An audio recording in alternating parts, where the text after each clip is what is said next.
Aujourd'hui, nous sommes le 1er juillet et une nouvelle fois, Dieu a manifesté sa grâce, son amour, sa miséricorde envers chacun de nous. Oui, nous sommes en vie et nous pouvons contempler la nature qui témoigne de sa toute-puissance. Que ce mois de juillet nous apporte la joie, la paix, le bonheur, la sérénité et surtout de nous approcher plus près de Dieu.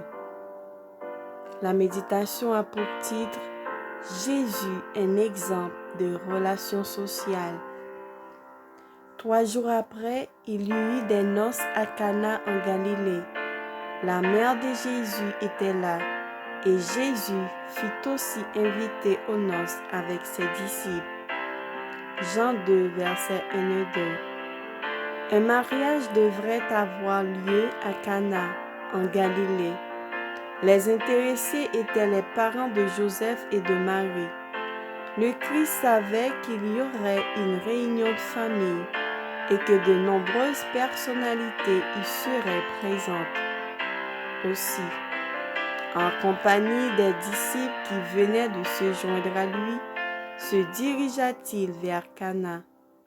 Dès qu'on sut que Jésus était arrivé dans cette ville, une invitation spéciale lui fut adressée ainsi qu'à ses disciples.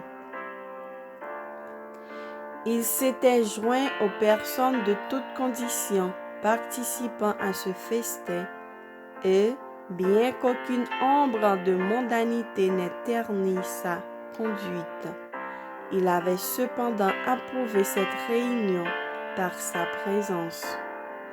Il y avait là une leçon pour les disciples du Christ à travers tous les temps.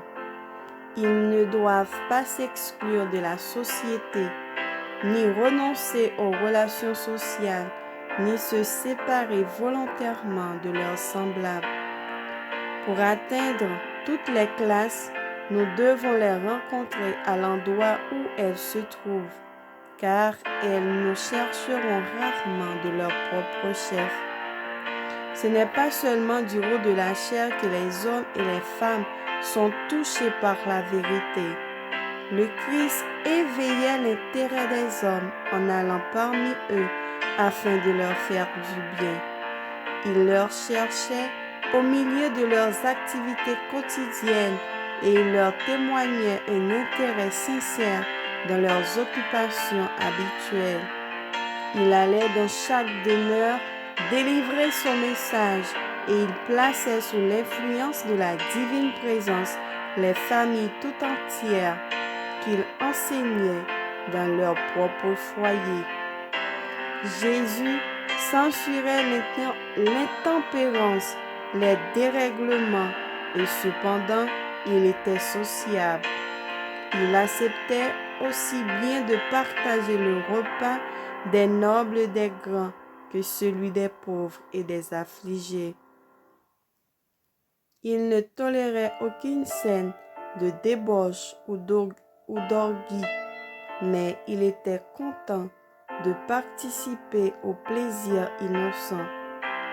Le spectacle solennel et frappant d'un mariage juif, empreint de charme et de joie, ne déplaisait pas au Fils de l'homme. Amen. Que le Seigneur nous bénisse.